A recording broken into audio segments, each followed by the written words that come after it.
Hataw Balita ngayon.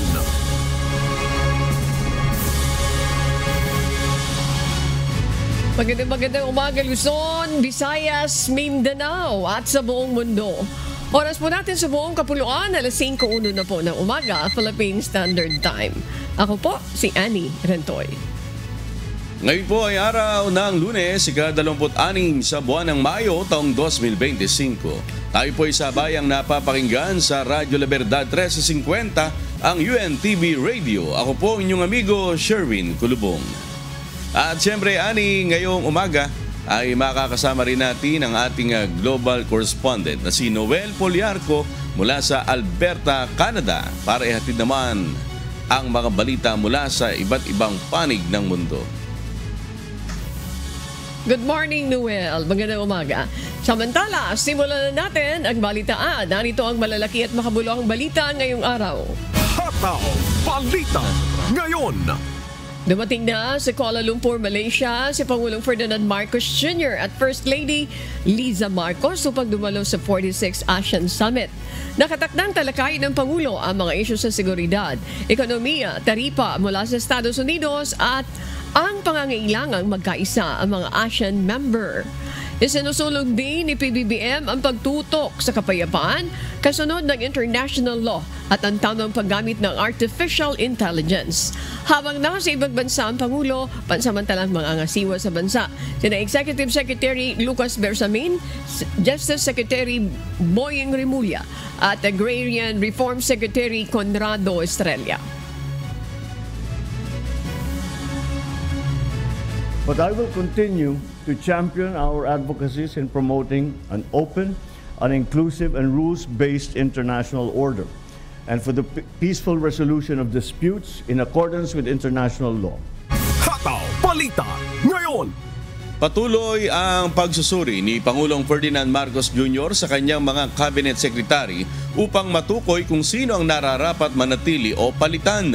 Ayon kay Executive Secretary Lucas Bersamin, asahan sa mga susunod na araw ang anunsyo ng mga pagbabago sa komposisyon ng gabinete.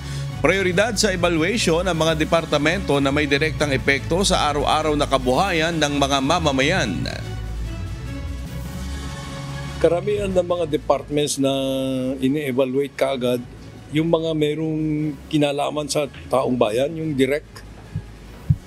Meron kasing mga opisina na hindi masyadong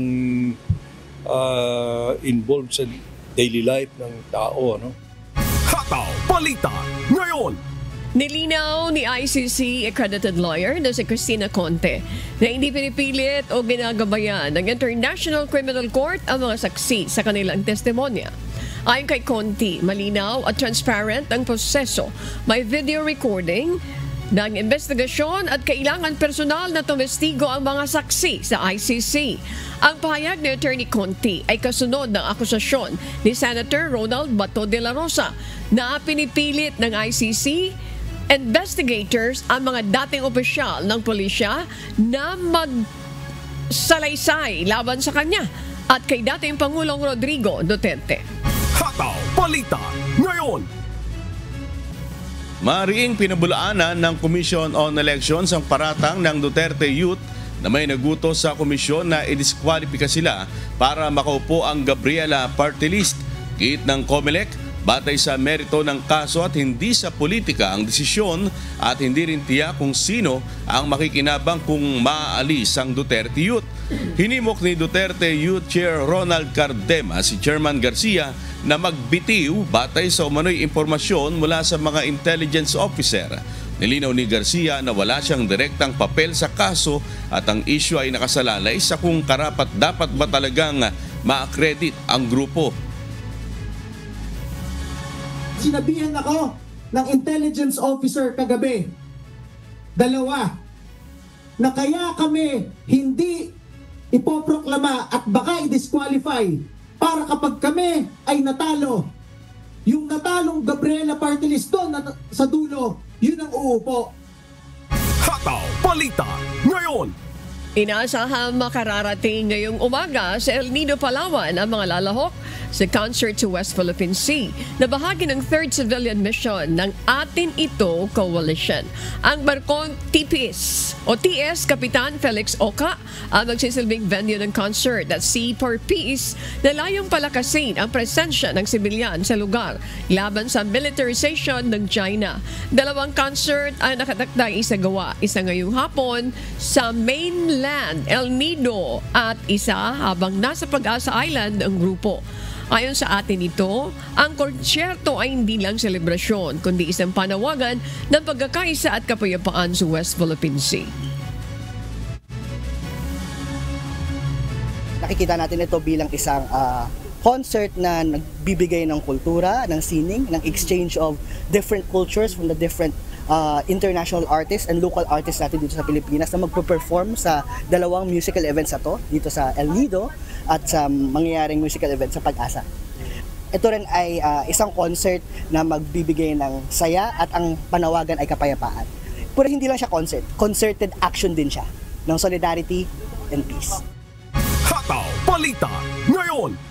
Ipinagutos ni Executive Secretary Lucas Bersamin ang mas mabilis na paghahanap at pag-aresto kay dating Police Colonel Rafael Dumlao III na hinatulang guilty sa pagpatay sa South Korean businessman na si Ji Ik-ju noong 2016. Kasunod ito ng apela ng Korean Embassy at Korean Community sa Pilipinas na ipatupad ang desisyon ng Court of Appeals kung saan binaligtad ang dating acquittal ni Dumlao. Ayon kay Bersamin, nananatili sa bansa si Dumlao ayon sa immigration records, kaya't walang dahilan para hindi siya muling arestuhin. When it was made clear to us by the immigration people that in their records, Colonel Dumlao still remains in the Philippines, no? Sabi ko, intensify the search for him. Wala nang hesitation dyan dahil hindi na pwedeng hindi bigyan ng attention yan. So, that is the latest as far as that goes. Commitment ko yan sa Koreans. Hataw Balita ngayon. Simula ngayong araw, balik implementasyon na ang No Contact Apprehension Policy sa mga piling kalsada sa Metro Manila. Ipatutupad ang NCAP sa mga lugar na may jurisdiction. Ang Metropolitan Manila Development Authority o MMDA, gaya ng EDSA, Commonwealth Avenue, Rojas Boulevard, Katipunan Avenue at iba pa. Gamit ng CCTV, huhulihin ang mga traffic violator at dadaan sa proseso ng review, validation at verification bago ipadala ang notice of violation sa rehistradong address na may-ari ng sasakyan. Maaari contest online ang violation sa pamamagitan ng QR code at ang pagbabayad ng multa ay maaaring gawin sa Landbank, Link.Biz portal o sa MMDA Redemption Office sa Pasig City. Hataw Balita ngayon. Ipinagutos ng Department of Transportation ang pagsususpinde sa driver at sa Mega Bus Company matapos bumangga ang isa nitong bus sa tren ng Philippine National Railways sa Camarines Sur. Ayon sa DOTR, nangyari ang insidente sa bahagi ng Paloyo-Nabua Crossing sa pagitan ng Lourdes Yang at Bato. Dinala naman sa ospital ang mga nasugatang pasahero ng bus na ngayon ay ligtas na. Pinagpapaliwanag din ng DOTR ang PNR sa kakulangan sa safety measures at inatasan nito na tiyaking hindi na mauulit ang insidente. Hataw Balita ngayon. Nagbabala ang Weather State Bureau pag-asa laban sa mga nagpapakilalang opisyal ng ahensya na humihingi ng donasyon para sa Umanoy Foundation. Ayon sa pag-asa, may natanggap silang ulat na isang contractor ang nakatanggap ng email mula sa isang nagpapanggap na opisyal ng ahensya. Nilinaw ng pag-asa na wala silang inatasang sino man o organisasyon para manghingi ng pabor gamit ang pangalan ng ahensya o ng kanilang mga empleyado. Hinimok din nila ang publiko na i-report ang mga ganito insidente sa Public Information Unit o sa email ng information@dost.gov.ph. Hataw Balita ngayon. Nagbabala ang National Food Authority laban sa mga trader na bumibili ng palay sa mababang presyo.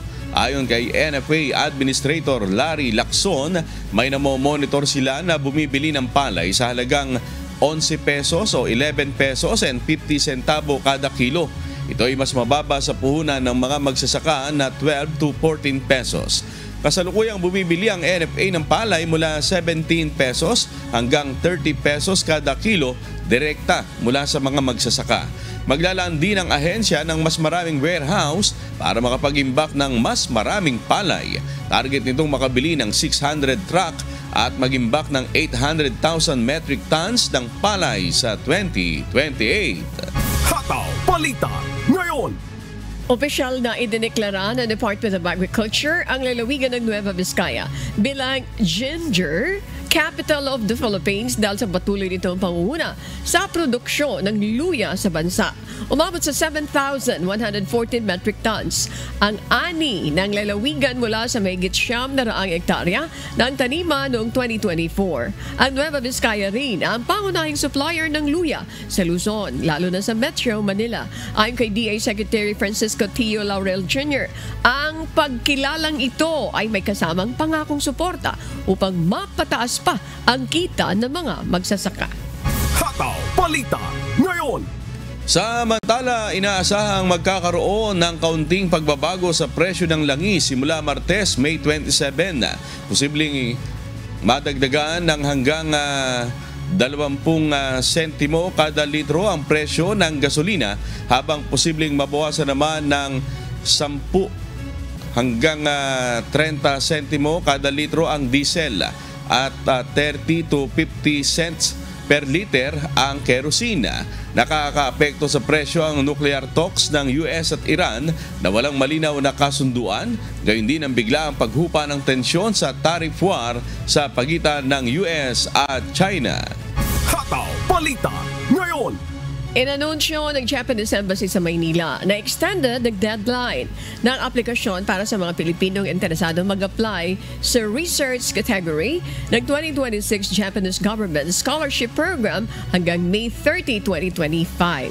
Maaari magsagawa ng research sa loob ng 18 hanggang 24 na buwan sa ilalim ng isang Japanese professor ang mga mapipiling aplikante. Pinapayuhan ng mga interesadong mag-apply na maghanap ng mga posibleng professor sa website ng mga universidad sa Japan. Maaring direktang makipag-ugnayan ng mga aplikante sa mga professor matapos makapasa sa unang bahagi ng screening. Hataw Balita ngayon. Inaanyayahan ng mga nais magtrabaho sa Austria na makilahok sa Austria Job Fair ng Department of Migrant Workers sa May 27, 2025 mula 10 a.m. hanggang 4 p.m. sa 3rd floor ng Robinson's Galleria. Kinakailangang magparehistro sa jobfairportal.dmw.gov.ph at mag-generate ng QR code bago dumalo sa Job Fair. Bibigyang prioridad ang mga pre-registered applicants, habang maaari ring magsumite ng resume ang walk-in applicants sa mga drop box sa lugar. Maaari ring bisitahin ang official Facebook page ng DMW para sa karagdagang detalye. Hataw Balita ngayon. Nagbabala ang pag-asa na abot sa pagitan ng 42 degrees Celsius hanggang 46 degrees Celsius ang heat index sa 25 lugar sa bansa ngayong araw ng Lunes, May 26. Kabilang sa may pinakamataas na heat index ang Dagupan City, Apari at ilang bahagi ng Ilocos, Cagayan, Cavite at Iloilo. Ayon sa pag-asa, mapanganib ang ganitong init at maaari magdulot ng heat cramps, heat exhaustion at posibleng heat stroke. Pinayuhan ng publiko na umiwas sa matagal na exposure sa init ng araw, uminom ng maraming tubig at magsuot ng preskong damit. Hataw Balita ngayon.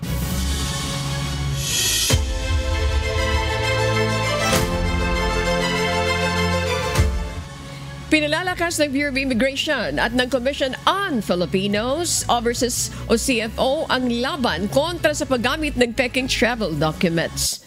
Naglabas ng babala ang CFO kaugnay ng mga kaso ng peking CFO certificates, employment, contracts at overseas work permits.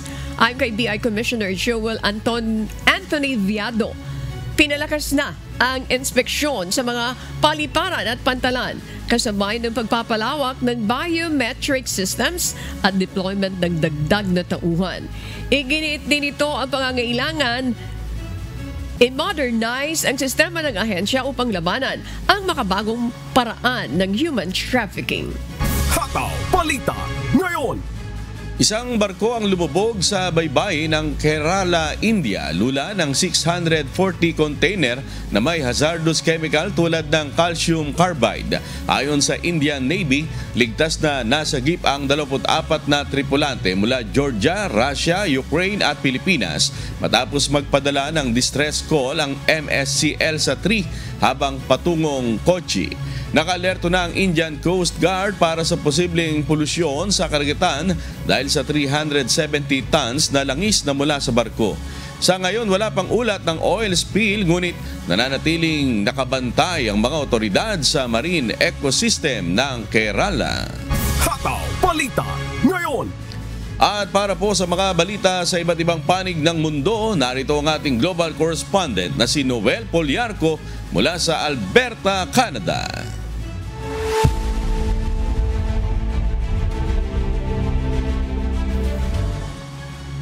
Sa pagpapatuloy ng Hataw Balita ngayon, balikan natin mamaya si Noel. Isang kontrobersiya na kontrobersyal ng dating opisyal ng Ukraine ang pinagbabaril sa isang car park sa Madrid. Samantala sa halip na dalamhati, malamig, nakatahimikan ang naging tugon sa kanyang pagkamatay dahil sa mga kontrobersiya na bumalot sa kanyang pangalan. Ito ang Hataw na Balita ni Winlove Marquez. Hataw Balita ngayon. Pinaslang ang kontrobersyal na dating opisyal ng Ukraine na si Andrei Portnov sa isang car park sa Madrid. Pinagbabaril si Portnov matapos ihatid ng kanyang mga anak sa isang American school. Patuloy na tinatalakay ng Ukrainian media ang mga bantang binitiwan ni Portnov laban sa mga mamamahayag, pati na rin ang kanyang matibay na ugnayan sa dating pro-Russian president na si Viktor Yanukovych. Dating abogado si Portnov bago pumasok sa politika. Nagsilbi siya sa administrasyon ni Yulia Tymoshenko, ngunit lumipat sa kampo ni Yanukovych noong 2010. Kalaunan, naging deputy head siya ng presidential office at isa sa mga nagtatag ng National Criminal Code noong 2012. Mahigit isang dekada ring inuugnay sa pagsasampa ng kaso laban sa mga kritikong mamamahayag sa mga korte at hukom na umano'y kontrolado niya. Noong 2014, lumipat siya sa Moscow, ngunit nananatiling aktibo sa politika sa pamamagitan ng kontrol sa pro-Kremlin TV channel na News One. Bumalik siya sa Ukraine noong 2019, ngunit muling lumisan noong 2022 dahil sa malawakang pananakop ng Russia. Ayon sa ilang ulat mula sa Spanish media, maaaring personal o may kinalaman sa negosyo ang motibo sa krimen at hindi politikal. Marami ang kumikestyon sa pamamalagi ni Portnov sa Spain at sa pag-aaral ng kanyang mga anak sa isang prestiyosong American school. Dahil dito, lumutang ang samot-saring espekulasyon ukol sa mga posibleng nasa likod ng pagpatay. Sa kabila ng lahat, umaasa ang ilan na ang pagkamatay ni Portnov ay magsilbing daan tungo sa reforma sa sistemang panghustisya.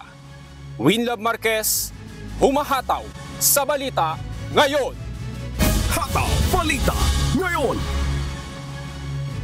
Nahaharap sa visa delays at revocation ang libo-libong international students ng Harvard University matapos iutos ng Trump administration na bawiin ang kakayahan ng prestiyosong eskwelahan na magtala ng mga dayuhang mag-aaral. Inakusahan rin nito ang eskwelahan na nagtataguyod ng anti-Semitism at pakikipag-ugnayan sa Chinese Communist Party. Ito ang humahataw na balita ni Nico Chicano. Hataw Balita ngayon. Naipit sa hidwaang politikal ang Harvard University, isa sa mga pinakaprestihiyosong paaralan sa Estados Unidos, matapos ipag-utos ng administrasyong Trump na bawiin ang kapangyarihan nito na tumanggap ng mga dayuhang mag-aaral. Ito ay matapos akusahan ng administrasyon ang paaralan na nagsusulong umano ng anti-Semitism at may ugnayan sa Chinese Communist Party o CCP. Dahil dito nangangamba ang libo-libong estudyante sa posibleng pagkaantala, pagkansela o pagbawi ng kanilang visa. Karamihan sa mga apektado ay ang mga Chinese nationals na bumubuo ng halos ikalimang bahagi ng mga estudyante ng Harvard. Ilan sa mga mambabatas ay nagpahayag ng pagkabahala sa umano'y impluwensya ng CCP sa operasyon ng paaralan, dahilan upang maglabas ng direktiba si President Donald Trump. Samantala, kinatigan ng korte ang apela ng universidad at pansamantalang pinigilan ang pagpapatupad ng aksyon mula sa pamahalaan. Nico Chicano, humahataw sa balita. Ngayon! Hataw Balita ngayon. Muling nagbanta si US President Donald Trump nitong nakaraang Biyernes na itataas nito sa 50% ang mga buwis sa mga produktong mula sa Europa simula Hunyo 1. Kalinsabay nito, nagbanta din ang Pangulo sa Apple na magpapataw ito ng 25% levy sa mga imported iPhones na binibili ng mga mamimili. Mula sa Grand Prairie, Canada, may humahataw na balita si Jeffrey Reyes live. Hataw Balita ngayon. Jeffrey, bakit nagkaroon ng panibagong banta ng taripa si US President Trump? Yes, magandang araw, Noel. Kambal na banta ukol sa tarimba. Binitawang salita ito ni US President Donald Trump nitong Biyernes, May 23 sa pamamagitan ng social media. Ayon kay Trump, itataas niya ng 50% ang buwis sa mga produktong mula sa Europa na pumapasok sa Estados Unidos simula July 1. Bungsod ito ng paniniwala ng White House na mabagal ang pag-usad ng negosasyon sa European bloc. Giit ni Trump, hindi patas ang trato ng EU, Estados Unidos at masyadong limitado ang pagkakataon ng Amerika na makapagbenta ng mga sasakyan sa Europa. Dagdag pa niya, nakahanda na rin ang Estados Unidos na magpataw ng 50% na buwis sa mga produkto ng EU maliban na lamang kung itatayo ng mga kumpanyang Europeo ang kanilang mga planta sa Amerika. Samantala, may banta rin si Trump sa Apple Company na napapatawan ng 25% na levy ang mga imported iPhones na binibili ng mga Amerikano upang mapilitang ilipat ng kumpanya ang kanilang produksyon sa loob ng bansa. Aniya, papatawan din ng kaparehong buwis ang lahat ng smartphones at inaasahang magsisimula ito sa katapusan ng Hunyo. Batay sa datos, mahigit 60 milyong smartphones kada taon ang nabibili ng mga consumers sa Estados Unidos. Balik sa iyo, Noel. Alright, maraming salamat Jeffrey Reyes mula sa Grand Prairie, Canada. Hataw Balita ngayon. Isang makasaysayang pagbisita ang gagawin ni King Charles III sa Canada sa gitna ng mga banta ni US President Trump na gawing ika-51 na estado ng Amerika ang bansa. Kabilang na rin sa layunin nito ang ipagtanggol ang soberanya ng Canada. Mula sa Toronto, Canada, may humahataw na balita si Sheila Reyes live. Hataw Balita ngayon. Sheila, kailan inaasahang bibisita si King Charles? Noel, bukas Lunes ng umaga dito sa Ottawa, Canada, inaasahan ang pagbisita ni King Charles III upang pangunahan ang pagbubukas ng ika-45 sesyon ng Parlamento ng Canada. Ito ang kauna-unahang pagkakataon na bibisita ang Hari ng Britanya sa Canada bilang reigning monarch at nagkakataon dito, ito sa panahon ng matinding tensyon sa pagitan ng Canada at Estados Unidos. Ang pagbisita ni King Charles ay itinuturing na sagot sa mga paulit-ulit na banta ni US President Donald Trump na gawing ika-51 estado ng US ang Canada. Ayon sa mga eksperto, ang pagkakataong ito ay hindi lamang isang seremonya, kundi isang malinaw na mensahe ng soberanya. Partikular na layunin din ng pagbisita ang ipakita sa buong mundo na ang Canada ay isang malayang bansa at hindi isang state ng Amerika. Tatagal ang pagbibisita ng hari sa Canada hanggang Martes ng gabi. Balik sa iyo, Noel. Yes, Sheila, ano ba ang bahagi ni King Charles sa Canada? Noel, si King Charles ay ang tinaguriang head of state ng Canada. Bagamat nasa labas siya ng bansa, siya ang simbolikong kinatawan ng pamahalaang konstitusyonal. Kapag siya ay nasa Canada, siya ay hindi dayuhan, kundi ang kanilang lehitimong monarch ay iniimbitahan mismo ng pamahalaan upang gampanan ang mga seremonyal na tungkulin kagaya ng pagbabasa ng throne speech. Noel? Alright, maraming salamat Sheila Reyes, live mula sa Toronto, Canada. Hataw Balita Ngayon. Pinalalakas ng United Arab Emirates ang 12 sektor sa production industry gamit ang mga makabagong teknolohiya upang makatulong sa ekonomiya. Kabilang ang artificial intelligence, automation at robotics ang manggagamiting inobasyon at teknolohiya upang i-upgrade ang production sector sa UAE. May humahataw na balita si Bradley Robuza. Hataw Balita Ngayon. Mula sa eco-friendly food production, metal at fabrication, precision manufacturing hanggang sa artificial intelligence o AI-driven robotics, electric at autonomous vehicles at flying taxi.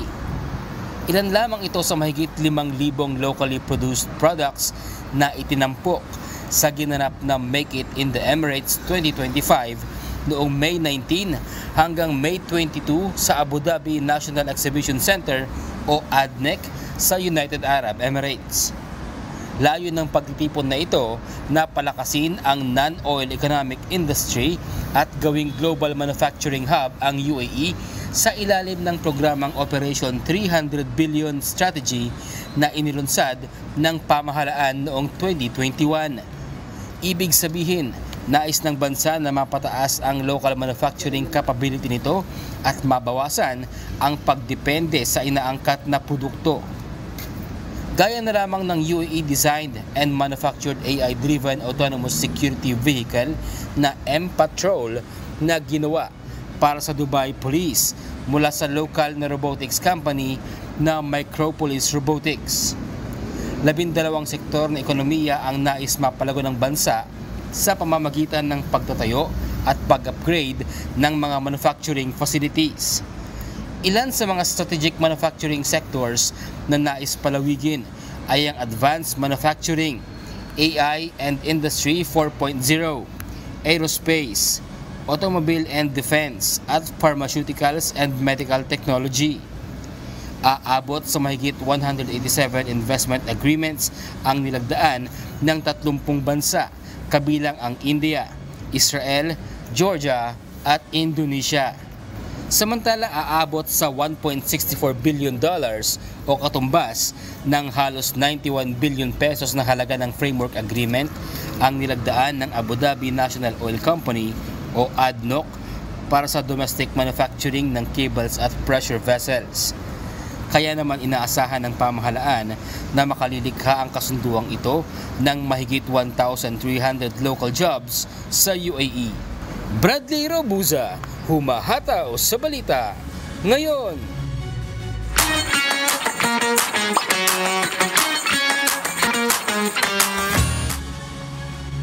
Magkakaroon ng Philippine Cultural Dance Contest para sa mga kababayan natin sa Osaka, Japan.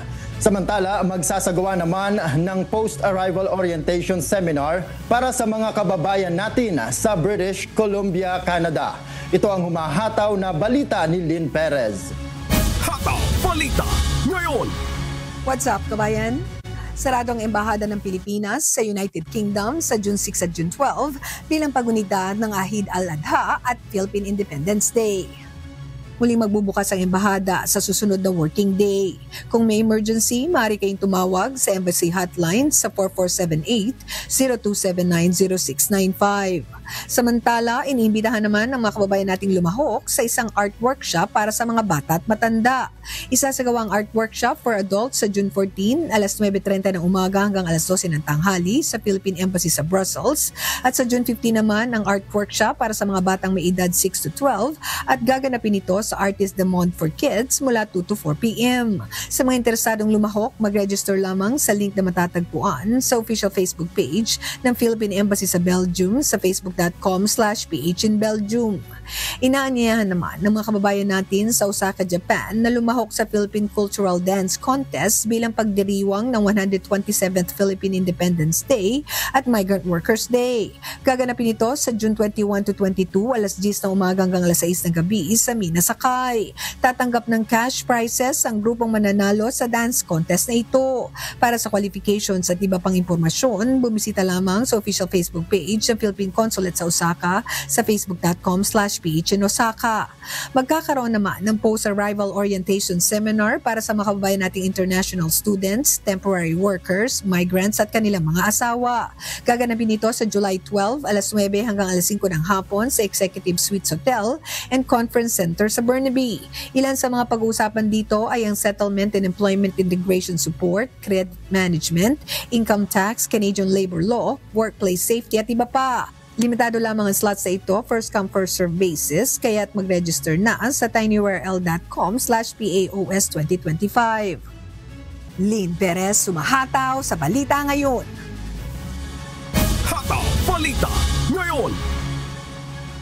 At iyan po ang mga balita mula sa iba't ibang panig ng mundo. Mula rito sa Alberta, Canada, ako po si Noel Poliarco. Magandang araw.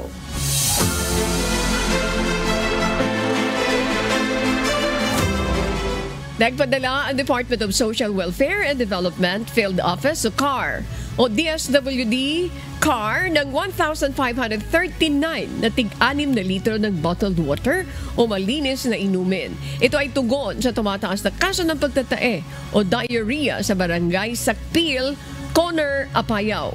Kasama rin sa mga ipinadala ang 1,197 food packs mula naman sa Office of Civil Defense, Regional Disaster Risk Management Council Interagency Warehouse sa Kalinga. Layunin nito na agad mabigyan ng tulong ang nasa 399 na pamilya o 1,995 na individual na naapektuhan ng sakit na diarrhea. Ayon sa ulat, DSWD Cordillera nakapagtala ng 155 na kumpirmadong kaso ng diarrhea o pagtatae at 3 ang napaulat na nasawi. Hataw Balita Ngayon. Umapaw ang makapal na lahar sa kalsada sa sitio Tamborong, Barangay Biak na Bato, La Castellana, Negros Occidental nitong Sabado matapos mag-overflow ang isang sapa sa lugar dahil sa malakas na pag-ulan. Ang lahar ay nagmula sa naipong abo na ibinuga ng pagputok ng Bulkang Kanlaon. Dahil sa makapal na mud flow, hindi nadadaanan ng mga motorista at residente ang kalsada. Ilan sa kanila ang pilit na tumawid pero nahirapan sa pagtulak ng kanilang mga sasakyan.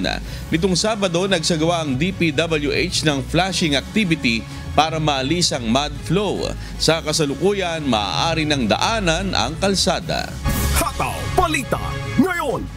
Nagmistulang sardina sa loob ng pantalan ng Binoni sa Camiguin. Na-delay kasi ng mahigit 2 oras ang biyahe ng last trip ng Roro. Kaya nagsiksikan ang ilang mga pasahero sa pantalan. Karamihan sa mga biyahero ay patungo ng Balingwan Port sa Cagayan de Oro City. Wala pang naging paliwanag ang Port of Binoni sa nangyaring delay maging sa St. Benedict Ocean Shipping Lines. Hataw Balita Ngayon. Nalagyan na ng Albay Electric Cooperative Incorporated o ALECO ng supply ng kuryente ang nasa mahigit 200 bahay sa isang barangay sa isla ng Rapu-Rapu sa lalawigan ng Albay. Si Jerry Galicia, humahataw. Hataw Balita Ngayon. Napailawan na ng Albay Electric Cooperative Incorporated o ALECO ang mahigit 200 bahay sa isla ng Rapu-Rapu sa lalawigan ng Albay.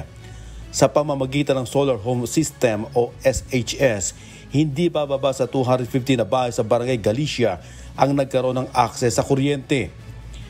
Pinondohan ito ng National Electrification Administration o NEA na layuning mahatiran ng kuryente ang mga malalayong komunidad. Nasa 1,000 unit ng solar panel ang inila ng NEA na naipamahagi at naikabit ng ALECO sa 250 tahanan sa nasabing bayan. Ang SHS ay gumagana sa prepaid basis kung saan 7 piso ang bayad kada araw. Sa pamamagitan ng pagkakabit ng SHS, makakatiyak ang bawat tahanan ng tuloy-tuloy na supply ng kuryente. Na-turn over ng Aleco ang mga SHS unit kits nitong May 8 kasama ang mga solar panel, 4 na LED light bulbs, radyo, flashlight at 5-in-1 mobile charger. Jerry Galicia, humahataw sa Balita Ngayon. Hataw Balita Ngayon. Isang makasaysayang pagdiriwang ang muling nasaksihan ng sambayanang Pilipino sa pagbubukas ng Palarong Pambansa 2025. Naginanap naman sa Lawag, Ilocos Norte. Tampok dito ang pag-iilaw ng makabagong sulo na tinaguriang Palaro Light Beam. Si Cecil Alabata, humahataw. Hataw Balita Ngayon. Makabago ang naging paraan ng pagbubukas ng ika-65 Palarong Pambansa na ginanap sa Ferdinand E. Marcos Memorial Stadium sa lungsod ng Lawag, Ilocos Norte. Sa gitna ng masigabong palakpakan at makulay na selebrasyon, itinanghal ang seremonyal na pag-iilaw ng sulo. Ang disenyo nito na hugis-sinag ng liwanag at pinapagana ng solar energy, isang pag-alala sa Ilocos Norte bilang renewable energy capital ng Timog Silangang Asya. Ang aktong ito ay simbolo ng opisyal na pagsisimula ng 1 linggong pambansang paligsahan ng mga kabataang atleta mula sa iba't ibang rehiyon ng bansa, isang pagdiriwang ng kabataan, pagkakaisa at kahusayan. Bukod sa pag-iilaw ng Palaro Light Beam, itinampok rin ang panunumpa ng mga atleta na pinangunahan ni Jeric Jan Flores at ang panunumpa ng mga hukom na isinagawa ng Olympic gold medalist na si Heidelin Diaz. Ang dalawang panunumpang ito ay sumasailalim sa mataas na paninindigan ng Palarong Pambansa sa pagpapanatili ng integridad, patas na laban at pag-abot sa pinakamataas na antas ng kahusayan sa larangan ng palakasan. Ito rin ang nagsilbing hudyat ng pagsisimula ng mga laro habang pinagtitibay ang layuning itaguyod ang dangal at disiplina sa bawat bahagi ng kompetisyon. Cecil Alabata, humahataw sa Balita Ngayon.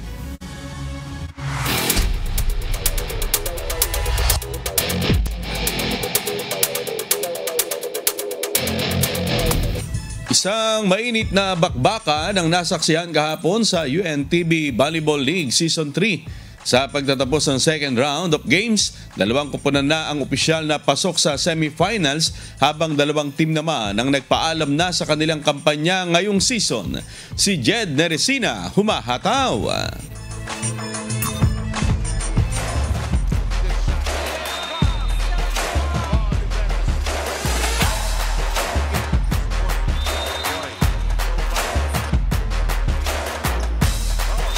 Set match ang bungad ng unang game kahapon sa Paco Arena sa Maynila, kung saan nagtagumpay ang PNP Lady Patrollers laban sa BFP Lady Firefighters. Naiwan ang Lady Patrollers sa unang 2 set, 26-24 at 25-23. Ngunit matagumpay nilang na-reverse sweep ang BFP at bumawi sa ikatlo hanggang ika-5 set sa scores na 16-25, 25-27 at 10-15. Dahil dito, na-secure ng PNP Lady Patrollers ang kanilang pwesto sa semifinals. Masalamat kami na makaabot kami ng semifinals. Tuloy-tuloy lang po kami sa pag-ensayo lagi. Pag-aralan ng mga laro, tuloy-tuloy lang kami. Bigumang manalo ang BFP. Focus na sila ngayon sa paghahanda para sa knockout games. Next plan is kailangan naming panalo yung sa susunod na game. Kasi knockout game kasi yun 1 game lang. So kailangan naming maipanalo yun para makapasok kami sa Final Four.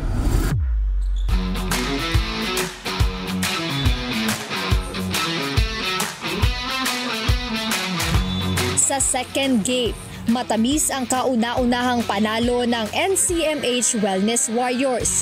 Ngunit kasabay nito ang pagkawala ng tsansa ng NHA Home Masters sa playoffs.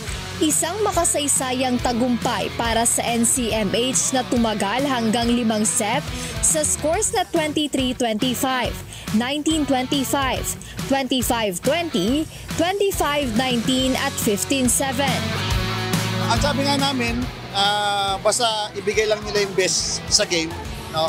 At least makaisa lang man, kahit isang panalo lang, okay lang, wala namang problema. New in the season, and then maliit lang yung preparation, pero siguro by next season, mas maganda na. Pati yung team composition namin, baka mas okay. So at least magandang laban next year. Kinapos man sa game, proud pa rin ang coaching staff ng NHA sa ipinakitang determinasyon ng team. Actually, we're proud na kahit paano nakapanalo na rin sila ng dalawa. Feeling nga namin kami talaga yung pinaka-underdog. So, okay na rin na kahit paano nagpakita ng laban si NHA.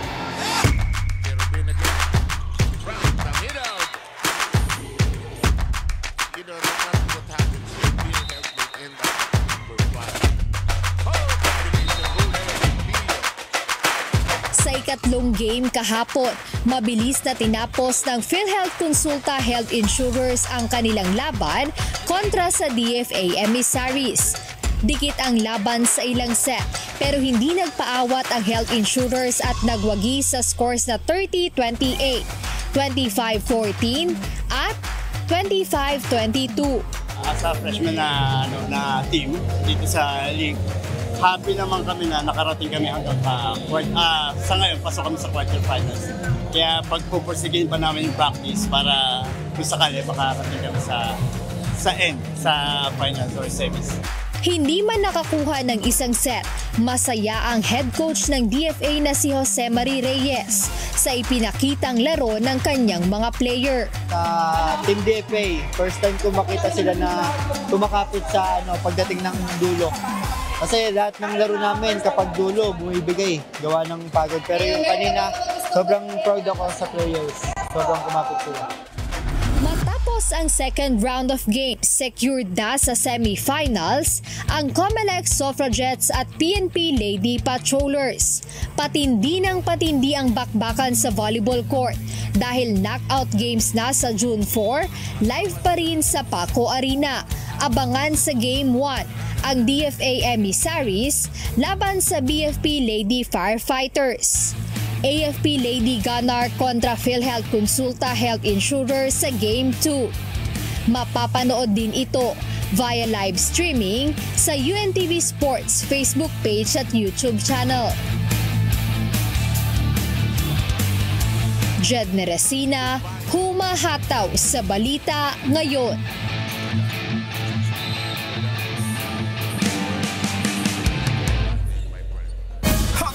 Balita ngayon. At sa ating mga taga-subaybay sa buong Pilipinas at sa iba't ibang panig ng mundo, ganun din po sa mga tagapakinig ng Hataw Balita ngayon sa Radyo La Verdad 1350. At patuloy po namin kayong inaanyayahan sa isasagawang mass indoctrination ng MCGI. Mamaya po yan, day 1, alas 7 po yan ng gabi sa official MCGI social media accounts. Kabilang po ang MCGI channel, ang official YouTube channel ng Members Church of God International. Patuloy din po namin kayong inaanyayahan na makiisa sa Global Prayer for Humanity tuwing Lunes hanggang Biyernes, alas 9:30 ng gabi. Ito po ay naka-stream ng live sa lahat ng MCGI social media accounts. Ang Global Prayer for Humanity ay bukas po sa lahat, anuman ang inyong relihiyon o lahi. Salamat sa Diyos. Grace, Cassie, and Anna, kasama si Moy. Magandang umaga. Mga kasambahay, kung may mga istorya po kayong nais balikan sa Hataw Balita ngayon, pwede niyo po ito muling mapanood sa aming official social media account. Magtungo lang po sa UNTV News and Rescue YouTube channel at i-click ang subscribe button. Gayun din po ang aming Facebook at TikTok accounts. Mapapanood nyo rin po rito ang iba pang news programs ng UNTV, pati na po ang ibang video na naging isang public service channel. Kaya, tara na, subscribe, like, and share.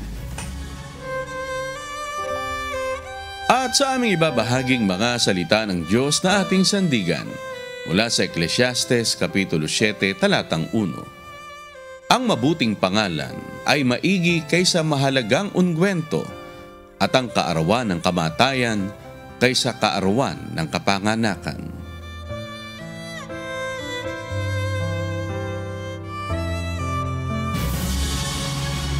At yan po ang mga humahataw na balita ngayong umaga ng Lunes, ika-26 sa buwan ng Mayo 2025.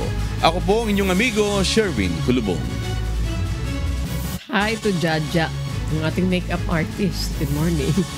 And of course, Flor Gaputan, ang ating kasama dyan sa social media. Sa ngalan ng lahat ng bumubuo ng UNTV News and Rescue, UNTV, Radyo La Verdad 1350, at ng ating mga correspondent mula sa Pilipinas at sa iba't ibang panig ng mundo. Ako naman po, si Annie Rentoy. At dito sa UNTV at UNTV Radyo La Verdad 1350, Diyos ang aming sandigan. Serbisyo publiko ang aming pinahahalagahan.